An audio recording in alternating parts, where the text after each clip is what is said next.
Prezados alunos, vamos examinar nesta aula a tutela provisória contra a fazenda pública. Em primeiro lugar, os argumentos contrários à tutela provisória. É claro que a fazenda pública sustenta que em nenhuma hipótese deveria caber a tutela provisória, isto é, em nenhuma hipótese deveria caber liminares, tutela satisfativa, tutela cautelar. Por que a fazenda pública sustenta isso? Em primeiro lugar, remessa necessária. Isto é, toda condenação contra a fazenda pública, o juiz, de ofício, tem que remeter o processo para o tribunal. É o chamado, entre aspas, recurso de ofício. Isto é, uma condenação contra a fazenda pública só produz efeitos após a sentença ser confirmada pelo tribunal. Artigo 496 do Código de Processo Civil. Por consequência disso, se o juiz concede uma tutela provisória, uma liminar, estaria burlando esta regra, porque a liminar iria produzir efeitos independentemente dessa remessa necessária, deste chamado recurso de ofício. O segundo argumento contrário à tutela provisória, defendida pela fazenda pública, é o precatório. Isto é, os pagamentos devidos pela fazenda pública só são feitos mediante precatório. Então é preciso observar esta ordem do precatório. Artigo 100 da Constituição Federal. Portanto, se o juiz concede uma liminar, o pagamento seria feito sem que se observasse o precatório. E, por consequência, se estaria burlando esta regra da Constituição Federal. Muito bem. Argumentos favoráveis à tutela provisória contra a fazenda pública. O principal argumento para defender liminares contra a fazenda pública é a previsão constitucional da tutela preventiva. Artigo 5º, inciso 35 da Constituição Federal, consagra o princípio da universalidade da jurisdição. De acordo com esse princípio, a lei não excluirá da apreciação do Poder Judiciário lesão ou ameaça de direito. Perceba o seguinte, a expressão ameaça a direito refere-se exatamente à possibilidade da tutela provisória. Para se ingressar na justiça, não é preciso que haja uma lesão ao direito, basta uma ameaça à lesão. Tá? Um outro argumento, a remessa necessária, o recurso de ofício previsto no artigo 496 do Código de Processo Civil, refere-se à sentença, isto é, sentenças contra a fazenda pública, para produzirem efeitos, precisam ser confirmadas pelo tribunal. Refere-se à sentença. Pois bem, a tutela provisória, ela é concedida não necessariamente por sentença. A tutela provisória ela é concedida geralmente através de decisões interlocutórias. Pode também ser concedida na sentença, mas ela é concedida, via de regra, através de decisões interlocutórias. Então, a remessa necessária é para sentenças contra a fazenda pública e não para decisões interlocutórias. A questão do precatório. O artigo 100 da Constituição prevê precatórios para pagamento de dívida pecuniárias contra a fazenda pública, dívida de dinheiro. Não prevê precatórios para obrigações de dar, fazer ou não fazer. Portanto, para essas obrigações de dar, fazer ou não fazer, não haveria óbice nenhum para a concessão da tutela provisória. E mesmo para as obrigações em dinheiro, a própria Constituição Federal abre exceções ao precatório. Determinadas dívidas da fazenda pública são pagas independentemente de precatório. Portanto, a própria Constituição Federal sinaliza que essa regra do precatório para dívidas de dinheiro não é uma regra absoluta, é uma regra que comporta exceções. Muito bem. Constitucionalidade das leis que proíbem ou restringem a tutela provisória contra a fazenda pública. Vamos lá. Há uma série de leis que proíbem tutela provisória contra a fazenda pública ou que restringem a tutela provisória contra a fazenda pública. Essas leis que proíbem a tutela provisória, liminares contra a fazenda pública, ou restringem, essas leis são constitucionais ou são inconstitucionais? Esta questão já foi decidida pelo Supremo Tribunal Federal na ADECOM, isto é, na ação declaratória de constitucionalidade número 4. A ADECOM número 4 firmou o entendimento que essas proibições ou restrições da tutela provisória contra a fazenda pública são constitucionais. Então, o Supremo firmou duas premissas aí. Primeiro, essas proibições ou restrições são constitucionais. E segunda premissa, elas devem ser interpretadas restritivamente. Eu não posso fazer analogia. Significa, fora dessas hipóteses previstas em lei, a tutela provisória é perfeitamente possível. Vejam só, gente. A fazenda pública ela tem prazo diferenciado, dilatado para se manifestar nos autos. Não é isso? Isso é uma prerrogativa que a fazenda pública tem. A fazenda pública, ela pode impor obrigações unilaterais, né? Pode revogar atos administrativos. Não é isso? Sem precisar entrar no poder judiciário. Então, tem uma série de prerrogativas. Tem a alta executoriedade dos atos administrativos. Pois bem, a proibição da tutela provisória contra a fazenda pública, nos casos que a lei prevê, seria mais uma prerrogativa diferenciada da fazenda pública. Porque se realmente fosse inconstitucional essa proibição da tutela provisória, seriam inconstitucionais todas as demais prerrogativas. Portanto, os casos em que a lei proíbe tutela provisória ou restringe, esses casos representam mais uma prerrogativa aí imposta, previstas em lei, para proteção do interesse público. É a questão, portanto, essas proibições se justificam no princípio da supremacia do interesse público. Muito bem, então, o terceiro tópico é hipóteses de não cabimento da tutela provisória contra a fazenda pública. Podemos dizer o seguinte, em regra, é cabível a tutela provisória contra a fazenda pública. Tanto é cabível que a lei a disciplina, essa tutela provisória e a lei proíbe em algumas situações. Então, se a lei proíbe em algumas situações, significa que em outras situações a tutela provisória é sim possível. Então, é pacífico, portanto.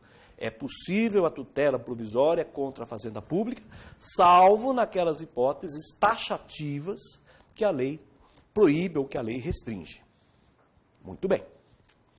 O artigo 1096 do Código de Processo Civil diz o seguinte, a tutela provisória requerida contra a fazenda pública, a tutela provisória requerida contra a fazenda pública, aplica-se o disposto nos artigos 1º a 4º da Lei 8.437, de 92, e no parágrafo 2º do artigo 7º da Lei 12.016, de 2009. Então, nós temos essas restrições previstas, por hora, tão somente nessas duas leis. É o que diz o artigo 1059 do Código de Processo Civil. Quer dizer, a proibição, as restrições se concentram nessas duas leis. A Lei 8.437, de 92, e o artigo 7º, parágrafo 2º, da Lei 12.016, de 2009. Primeira observação. Essas proibições da tutela só se referem à tutela satisfativa, que a lei chama de tutela antecipada, e à tutela cautelar. Tá? Há um consenso na doutrina que não existe nenhuma restrição à chamada tutela da evidência, que é um tipo também de tutela provisória que eu expliquei para vocês na aula anterior. Então, na chamada tutela da evidência, esta tutela da evidência pode ser concedida normalmente contra a fazenda pública, mesmo nessas hipóteses que a lei proíbe a tutela satisfativa ou a tutela cautelar. Portanto, para a tutela da evidência não há nenhuma restrição de acordo com a doutrina. Bom, quais são as hipóteses, então, que a lei proíbe tutela provisória satisfativa ou tutela provisória cautelar contra a fazenda pública?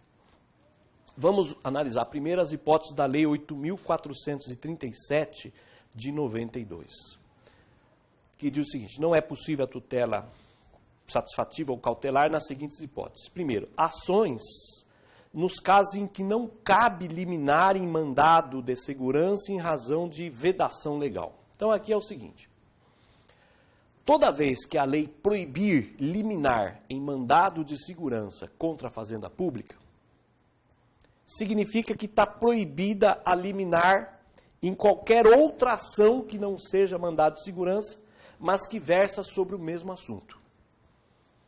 Tá? Então, se a lei proíbe liminar em mandado de segurança no assunto X, significa que se você mover uma outra ação que não seja mandado de segurança para este assunto X, também não será cabível liminar. Muito bem. Segunda hipótese, que é proibido tutela antecipada. Ações que tramitam em primeiro grau para impugnar ato de autoridade cujo mandado de segurança seria da competência do tribunal, salvo quando se tratar de ação popular ou de ação civil pública. Muito bem, aqui é o seguinte: atos de algumas autoridades públicas, por exemplo, governador, presidente da República, se você for impetrar mandado de segurança, o mandado de segurança vai ser da competência do tribunal ou de algum tribunal superior. Porém, a ação, não, a ação tramita em primeiro grau. Então, vejam só, nesses casos em que o mandado de segurança seria no tribunal, mas a ação é em primeiro grau, não cabe a tutela provisória. Salvo, a lei ressalvou duas hipóteses: ação popular e ação civil pública. Então, se você mover uma ação popular aí, impugnando um ato de governador do estado, por exemplo, essa ação popular vai tramitar em primeiro grau. Igualmente, uma ação civil pública, impugnando o ato de um governador, a ação civil pública tramita em primeiro grau. Nesses casos, cabe liminar, cabe a tutela provisória em ação popular e em ação civil pública. Agora, outra ação que se utiliza para impugnar atos dessas autoridades cujo mandado de segurança seria no tribunal, outras ações não cabem liminar. Muito bem.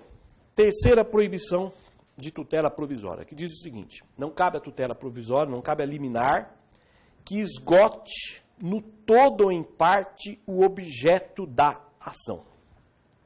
Aqui gira a maior polêmica.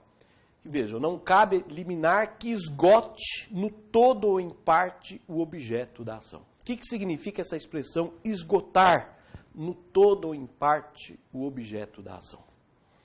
Primeira corrente, que é a corrente da fazenda pública, que diz que não cabe a liminar em qualquer tutela satisfativa.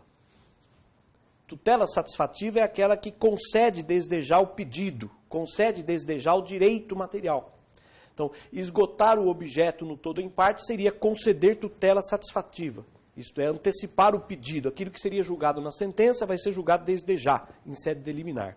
Então, a Fazenda Pública entende que nunca caberia tutela satisfativa, portanto, contra a Fazenda Pública. Essa interpretação, todavia, não prevalece na jurisprudência. Prevalece uma segunda interpretação,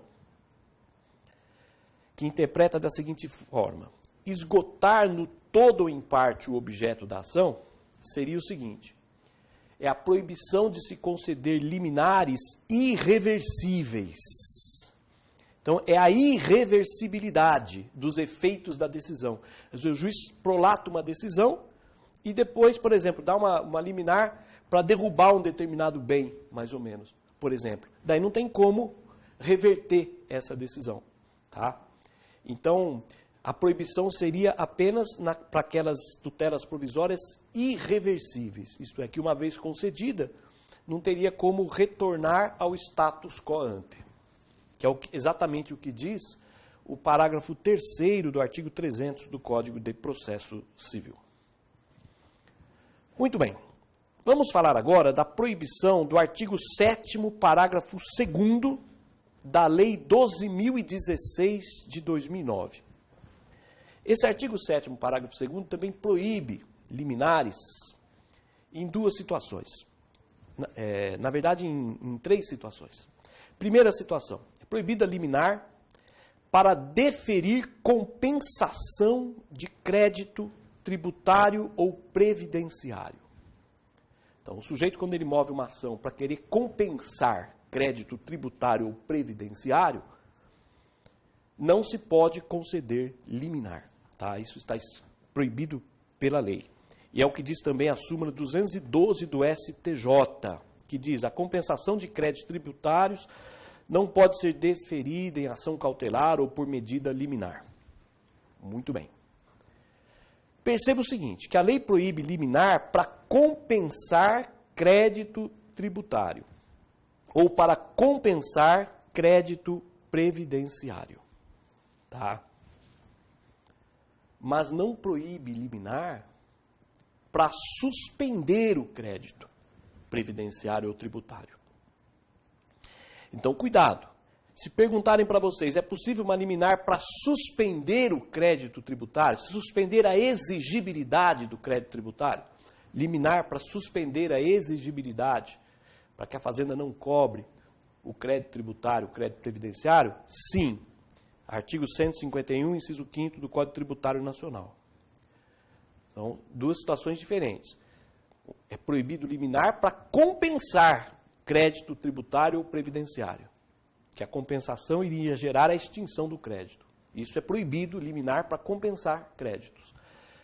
Mas é possível liminar para suspender a exigibilidade do crédito, para suspender a cobrança do crédito.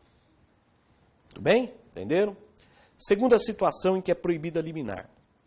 É proibido liminar para determinar a Fazenda Pública a entregar bens ou mercadorias de procedência estrangeira. Então, uma mercadoria que vem do exterior, então o fiscal apreendeu a mercadoria, o empresário entra na justiça e quer a liberação. A lei proíbe liminar para liberar mercadoria de procedência estrangeira. Percebam, procedência estrangeira. Agora, a contrário senso, é possível liminar para liberar mercadoria de procedência nacional, porque a lei proíbe de procedência estrangeira e não de procedência nacional. Tranquilo? E a terceira hipótese em que é proibida liminar, aqui é o seguinte: é proibido liminar para reclassificação ou equiparação de servidores públicos, bem como concessão de aumento ou vantagens ou pagamento de qualquer natureza.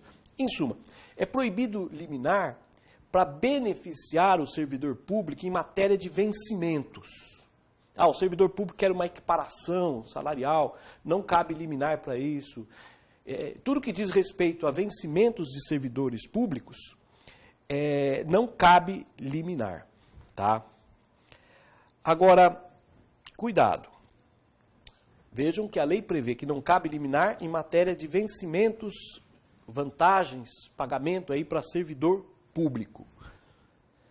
Servidor público. Seria possível uma liminar para implantar um benefício previdenciário? Então, o sujeito move uma ação, ele quer um benefício previdenciário, um benefício acidentário. Seria possível liminar para implantação de benefício previdenciário acidentário? Resposta: sim. Porque isso não tem nada a ver com servidor público. Então, é possível. Súmula 729 do STJ.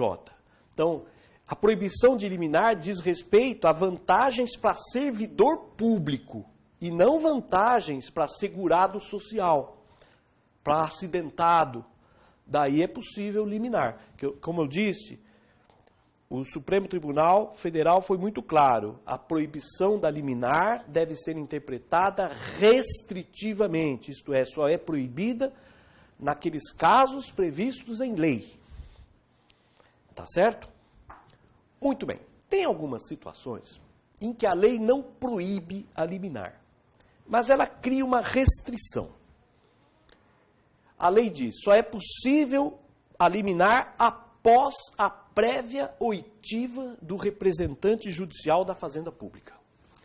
Então, tem algumas ações que o juiz só pode conceder a liminar contra a Fazenda Pública após ouvir previamente o representante judicial da Fazenda Pública. São 3 ações que o juiz, antes de conceder a liminar, tem que citar a Fazenda Pública para que ela se manifeste previamente. Quais são essas 3 ações? Primeiro, ação civil pública. Segundo, mandado de segurança coletivo. Terceiro, ação possessória, ação de manutenção ou reintegração de posse contra a Fazenda Pública. Então, essas ações. Ação civil pública, mandado de segurança coletiva e ações possessórias contra a Fazenda Pública, liminar somente após a oitiva prévia do representante judicial da Fazenda Pública. Tudo isso se encontra no parágrafo 2º da Lei 8.437, o artigo 2º, né? Artigo 2º da Lei 8.437, de 92, e no parágrafo único do artigo 562 do Código de Processo Civil. Tá? Então, alguém move uma ação possessória contra o poder público, para tirar o poder público daquele imóvel. O juiz não pode, o juiz pode dar liminar? Pode, mas tem que ouvir previamente o poder público. Tá? Muito bem. Tutela provisória em dívidas de dinheiro, dívidas pecuniárias da Fazenda Pública. Seria possível uma tutela provisória, uma liminar, para mandar a Fazenda Pública pagar uma dívida em dinheiro? Seria possível isso? Vejam só, quando se tratar de remuneração de servidor público, qualquer vantagem para o servidor público, a Lei 8.437/92 proíbe liminar. Então, não é cabível liminar para mandar a Fazenda Pública pagar quantia em dinheiro para servidor público, alguma vantagem para servidor público. Isso não é possível. Bom, mas e para outras dívidas que não se relacionem a servidores públicos? Daí nós temos 2 correntes, é claro. Primeira corrente, que é a corrente tese da Fazenda Pública. Fazenda Pública diz o seguinte, que é proibido qualquer liminar para ordenar a Fazenda Pública a pagar dívida de dinheiro.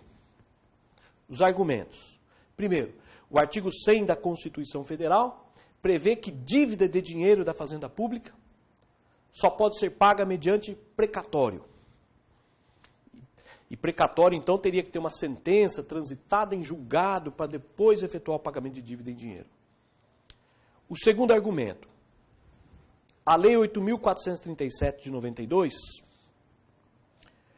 proíbe liminar que esgote no todo ou em parte o objeto da ação. Então, se manda pagar uma dívida em dinheiro, já estaria esgotando no todo ou em parte o objeto da ação. Resumindo, a tese da Fazenda Pública é que não caberia liminar para dívida de dinheiro. Bom, mas não é esta a posição do STF e do STJ. O Supremo Tribunal Federal e o Superior Tribunal de Justiça admitem, sim, liminares para que a Fazenda Pública pague dívida de dinheiro, salvo quando se tratar de remuneração de servidor público, porque daí realmente não é possível. Mas outras dívidas de dinheiro, a jurisprudência tem autorizado, sim. Tá? Então, imaginemos o seguinte, o sujeito prestou um serviço para a Fazenda Pública, prestou um serviço para o município, para a União, Estado, município, em suma, para a Fazenda Pública, e tomou calote, uma dívida contratual, e tomou calote da Fazenda Pública. Nesse caso, ele poderia entrar com uma ação e obter a liminar para o pagamento dessa prestação, desse serviço público contratual. Tem julgados admitindo. Imaginemos outro exemplo. Você tem um dinheiro na Caixa Econômica Federal, que é uma empresa pública. Daí o governo vai lá e se apropria do teu dinheiro. Daí você move uma ação que você quer liminarmente teu dinheiro de volta. Então também seria cabível liminar, para que a Fazenda Pública pague imediatamente um valor que ela se apropriou ilicitamente. Então são 2 exemplos que eu extraí da jurisprudência. Pacífico, né? Outro exemplo, liminar para implantação de benefício previdenciário, tem até súmula, tá? para que seja implantado imediatamente o benefício. Vai ser pago em dinheiro isso, que é a súmula 729 do STJ. Muito bem. Bom, vamos analisar agora a última parte desta aula, que é a suspensão da liminar prolatada contra a Fazenda Pública. Este assunto encontra-se no artigo 4º da Lei 8.437 de 92 e no artigo 15 da Lei 10.012 de 2009. Então, imaginemos, o juiz concedeu uma liminar contra a Fazenda Pública. Muito bem. Da decisão que concede uma liminar contra a Fazenda Pública, em primeiro grau, é cabível o recurso de agravo de instrumento. Muito bem. Então, a Fazenda Pública, né, foi concedida a liminar, a Fazenda Pública tem essa opção, agravar de instrumento, para tentar suspender essa liminar. Muito bem. Só que, além deste agravo de instrumento, a lei ainda prevê uma outra medida para que a Fazenda Pública suspenda a liminar. Então, ela tem duas medidas. Tem o agravo de instrumento e tem essa outra medida que eu vou falar aqui. Qual é? Pedido de suspensão da liminar dirigido ao presidente do tribunal competente para o eventual recurso. Quer dizer, aquele tribunal que é competente para o agravo de instrumento, então a Fazenda Pública pode, se quiser, agravar de instrumento e pode também pedir para o presidente do tribunal também suspender esta liminar. Tá? Esse pedido de suspensão dirigido ao presidente pode ser também para suspender sentença, também pode para suspender sentença. Nos casos em que o recurso de apelação não tem efeito suspensivo, de modo que a sentença produziria efeitos imediatos, também é possível pedir para o presidente do tribunal suspender esta sentença. Mas vamos focar aqui na suspensão da liminar, que é o que mais interessa. Em primeiro lugar, a parte tem a seguinte opção, a Fazenda Pública, né? Tem a seguinte opção, entrar apenas com o agravo de instrumento. Segunda opção, entrar apenas com o pedido de suspensão da liminar ao presidente do tribunal. Terceira opção, entrar com as duas medidas. Se tem a opção de entrar com as duas, por que vai entrar com uma, não é isso? Entra com as duas. Agrava de instrumento e ainda pede para o presidente do tribunal suspender essa liminar. Entra com os dois pedidos. Tá? Ah, mas não está tendo um bis in idem aí? Entende-se que não. Por quê? Porque o agravo de instrumento é recurso. Tem prazo para agravar, 15 dias. Esse pedido de suspensão da liminar ao presidente não é recurso. Não é recurso, porque o recurso é regido pelo princípio da taxatividade.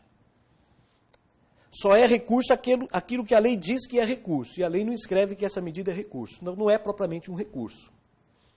Há quem entenda que é um sucedâneo recursal, outros entendem que é um incidente processual. Então, a natureza jurídica é controvertida. É pacífico que não é recurso.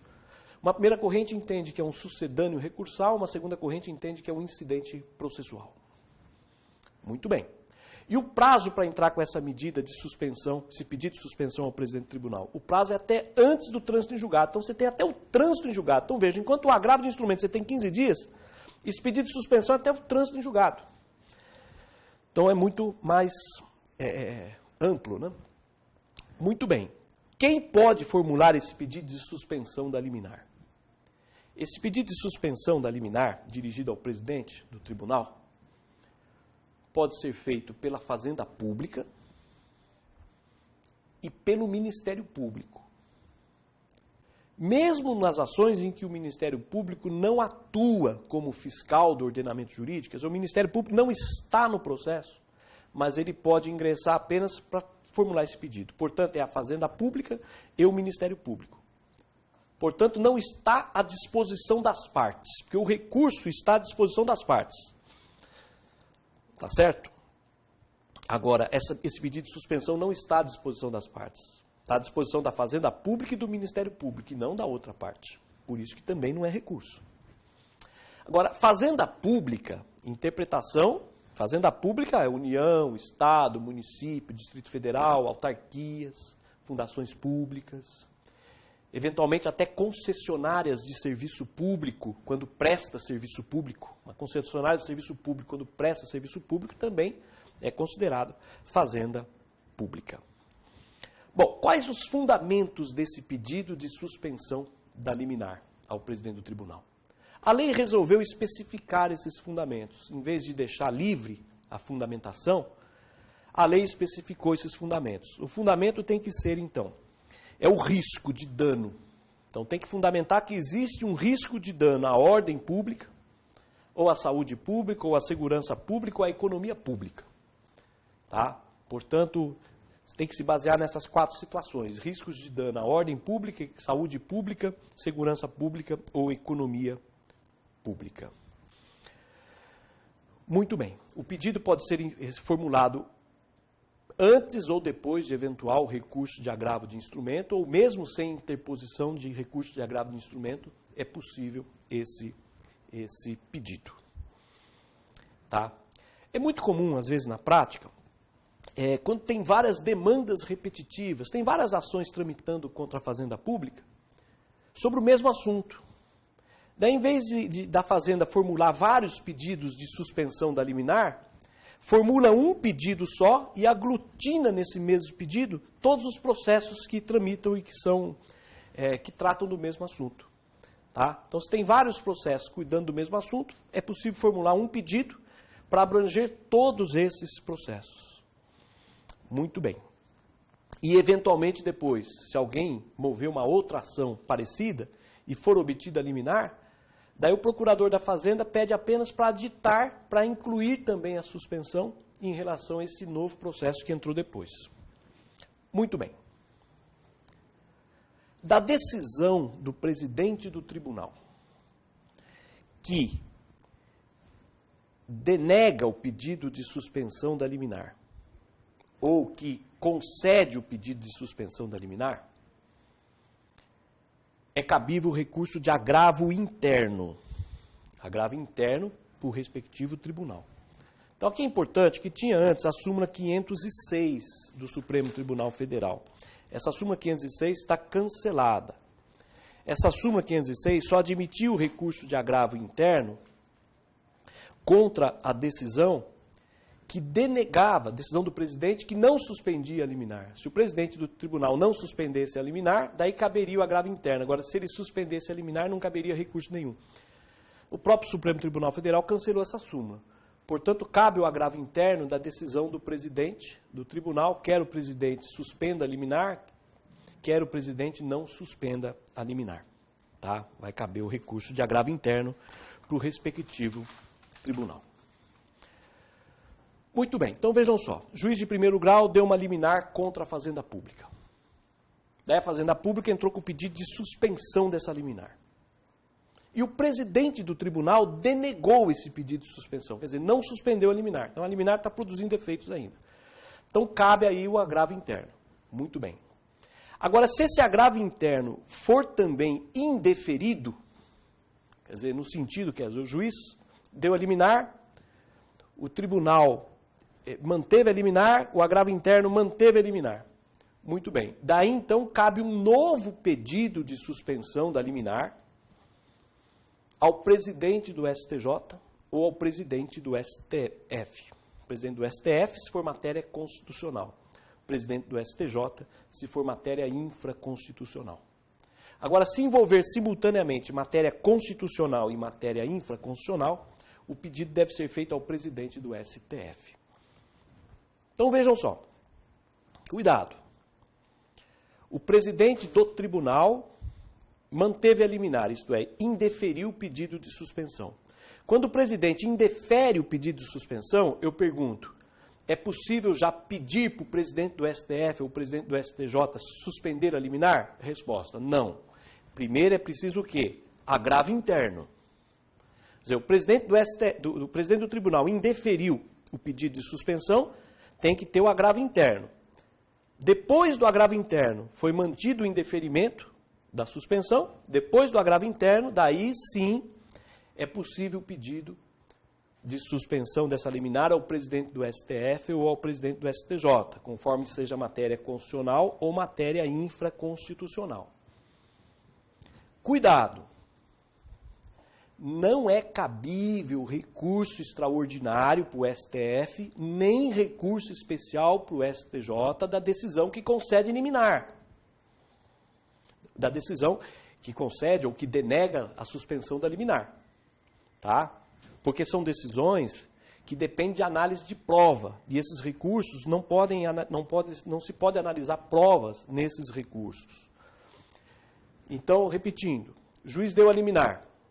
A parte entrou com o pedido de suspensão da liminar para o presidente do tribunal. O presidente do tribunal indeferiu esse pedido. Daí entrou com o agravo interno. No agravo interno também foi indeferida a suspensão da liminar. Daí não cabe recurso especial nem recurso extraordinário. O que cabe é um novo pedido para o presidente do STF ou para o presidente do STJ. Mas não se confunde isso com o agravo interno. Ou melhor, não se confunde isso com o recurso extraordinário ou com o recurso especial. E para finalizarmos esta aula, é bom lembrar o efeito ultraativo dessa decisão do presidente do tribunal que suspende a liminar. Então, imaginemos. O presidente do tribunal suspendeu a liminar. Então, o juiz de primeiro grau concedeu a liminar e o presidente do tribunal suspendeu essa liminar. Ou então, o presidente do STF ou o presidente do STJ suspendeu a liminar. Daí tem o efeito ultraativo, previsto no parágrafo 9º do artigo 4º da Lei 8.437 de 92. Esse efeito ultrativo é o seguinte: a decisão do presidente do tribunal que suspende a liminar, ela perdurará até o trânsito em julgado da decisão de mérito do processo principal. Vai valer até o trânsito em julgado. Então, imaginemos, o presidente do Tribunal de Justiça suspendeu a liminar. Suspendeu a liminar. Daí a sentença foi procedente, mas mesmo assim não se cumpre essa sentença, porque está suspenso. Não vai se cumprir nada. Então, veja só, essa liminar não vai poder ser revogada por uma sentença posterior. É nesse sentido. Essa liminar que foi suspensa, essa decisão que suspendeu a liminar, não poderá ser revogada por uma futura sentença de procedência. Aqui é só preciso fazer uma ressalva. Quando a lei diz que essa decisão que suspendeu a liminar produz efeitos até o trânsito em julgado, é preciso distinguir duas situações. Primeiro, essa decisão que suspendeu a liminar foi uma decisão do presidente do STF ou do presidente do STJ. Bom, daí realmente vai suspender até o trânsito em julgado, porque mesmo se a sentença for favorável ou o acórdão do Tribunal de Justiça for favorável, não vai se cumprir nada. Vai prevalecer até o trânsito em julgado, vai prevalecer a suspensão dessa liminar pelo presidente do STF ou presidente do STJ. Até o trânsito em julgado. Tá? Depois do trânsito está em julgado, daí então cumpre-se o acórdão, cumpre-se a sentença. Daí a liminar vai ser cancelada. Muito bem.